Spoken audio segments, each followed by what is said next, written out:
So somebody's telling you you need a new website. Is it true, or are they just trying to sell you something? Today we're going to give you some tips for deciding if it's worth investing in a new website. This is Maven Monday, episode 28. So we're going to talk about three big ideas. These are basically three checklists we want you to look and compartmentalize to maybe help answer that question. The first is function, the second is transaction, and the third is communication. So in function, there's three big things we look for. Number one, just from an updating standpoint, is your website geared to work on all devices today? We call that responsive design, and we'll talk about what that means in just a second. But the second is search-friendly structure. So do you have functional URLs and landing pages that you can create easily to promote specific content? And then the third is content-friendly. Can you or somebody else with relative ease update your website when you want to? So responsive design is when you have a website that looks great on a desktop and looks good on a mobile device and everywhere in between at the same time. Here's an example of a plastic surgeon site we did. You can see when the screen size goes smaller to an iPhone, it automatically reforms and stacks. There's a way to build websites that makes that happen automatically so that your user doesn't have to pinch and zoom and that they can just easily find the most important things. Search engines also really like that. Google prefers a mobile responsive design, and that will help your search engine rankings as well. So when we talk about URL structure, we're just talking about your basic ability to create a page. So when you have a new product or when you have something specific that you just need to talk about and build content on, it's not all thrown on the home page or one big generic page.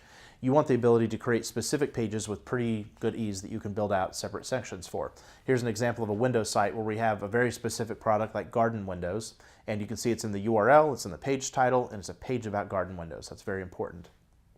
The third thing is just content friendly. So can you or somebody else very easily add content? A lot of website owners get very frustrated, or it becomes the last thing on the list because the process of going through adding new content, whether it's new projects or new products or new things you've done or new pieces of information, that can be very expensive or cumbersome if you don't have a good content management system.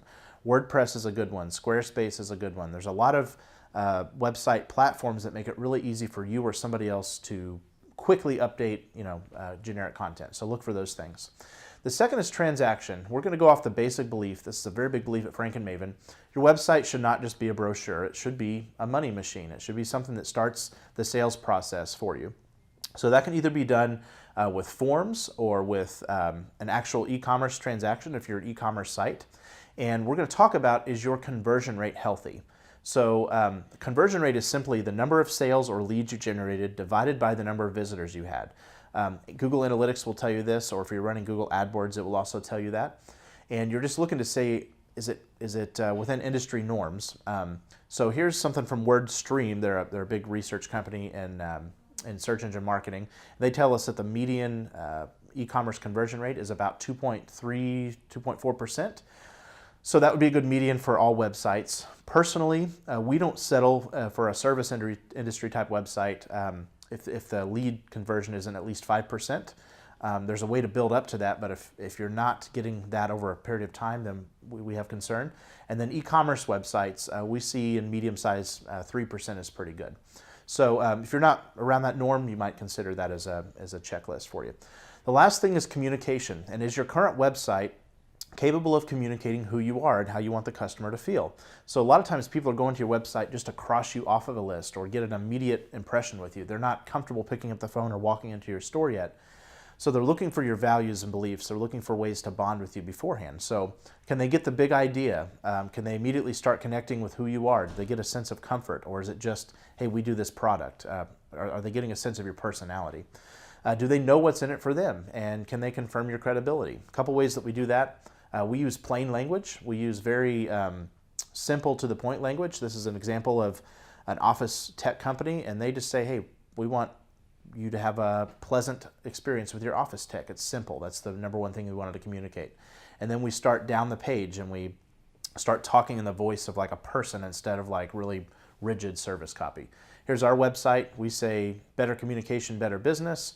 We also have an interior page that talks about our core beliefs and what really makes us us, what we stand against, what we stand for.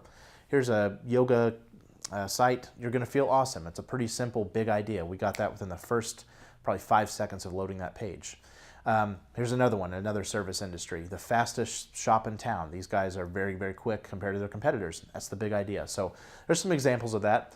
Confirming credibility, use your reviews, put them high up on the page. We have a couple examples here of a surgeon and another service company, and we're just broadcasting what other people have said about the company. That's the quickest way to sometimes prove credibility.